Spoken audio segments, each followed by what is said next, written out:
Stage पे Congress party के senior नेता,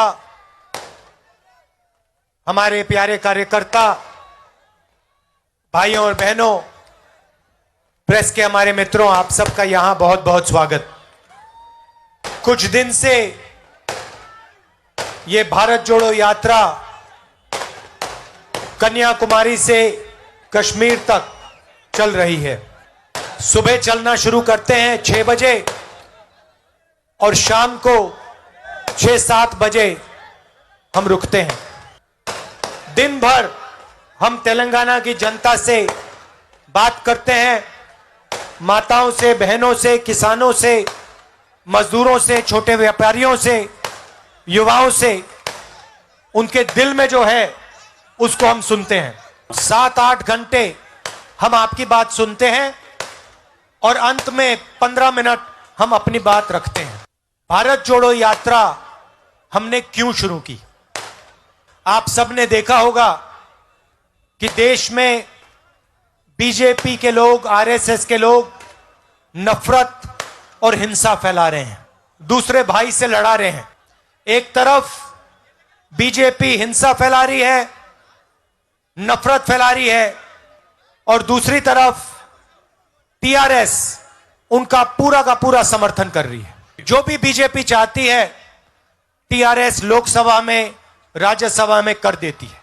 भारत जोड़ो यात्रा का पहला लक्ष्य जो हिंसा और नफरत देश में फैलाई जा रही है, इसके खिलाफ खड़ा होना, इसके खिलाफ आवाज उठाना। हिंदुस्तान में आज 45 साल में सबसे ज्यादा बेरोजगारी है। सड़क पे मेरे साथ युवा चलते हैं, मैं उनसे पूछता हूं, कॉलेज के बाद, यूनिवर्सिटी के बाद क्या करना चाहते हो?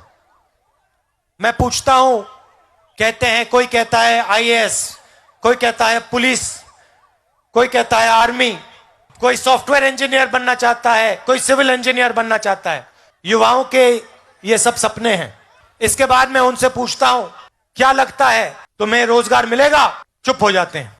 हजारों रुपए, लाखों रुपए शिक्षा में जाते हैं, मगर तेलंगाना के युवा को यह नहीं मालूम कॉलेज, यूनिवर्सिटी, स्कूल के बाद उसे रोजगार मिलेगा या नहीं। यहां पे भाइयों और बहनों, आपके चीफ मिनिस्टर नहीं है, यहां के राजा हैं। ये इनका एक ही लक्ष्य है, तेलंगाना की जनता से उनकी जमीन, उनका पैसा कैसे लिया जाए।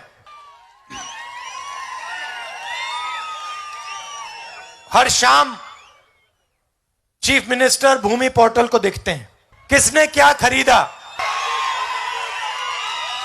उसमें उनको वो भी पता लग जाता है कि उन्होंने कितना खरीदा। उनकी शाम को पर्सनल रिपोर्ट मिल जाती है, कहां चीफ मिनिस्टर ने किसकी जमीन हड़पी। आज मैं आदिवासी भाइयों बहनों से मिला, दलित भाइयों से मिला। फॉरेस्ट राइट्स एक्ट में हमने आदिवासियों को जमीन देने की कोशिश की, लाखों लोगों को हमने उनका जमीन का हक दिया। मगर आज तेलंगाना की सरकार 2 चीजें कर रही है, उनकी जमीन छीनने की कोशिश कर रही है, और जिनके पास जमीन है उनको उस जमीन पर खेती करने का हक नहीं दे रही है।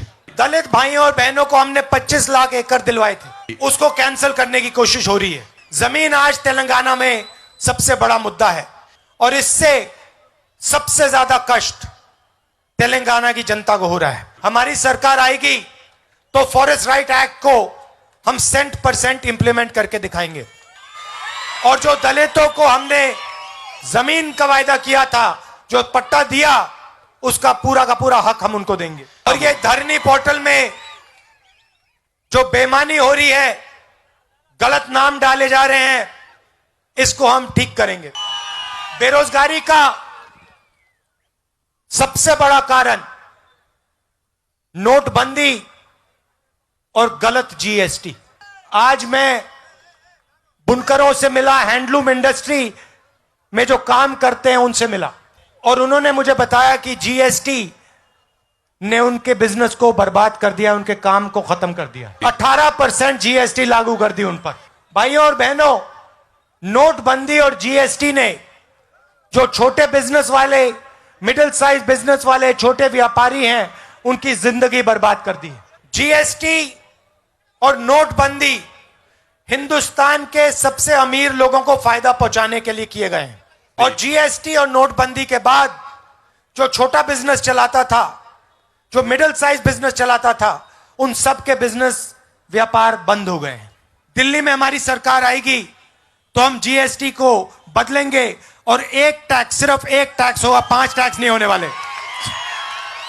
और जैसे हम किसानों की पहले मदद करते थे, जैसे हमने किसान कर्जा माफ किया था, वैसे ही हम किसानों की मदद करेंगे। भाइयों और बहनों, इस यात्रा में आपने पूरा का पूरा समर्थन दिया है, पूरा प्यार आपने इस यात्रा को दिया।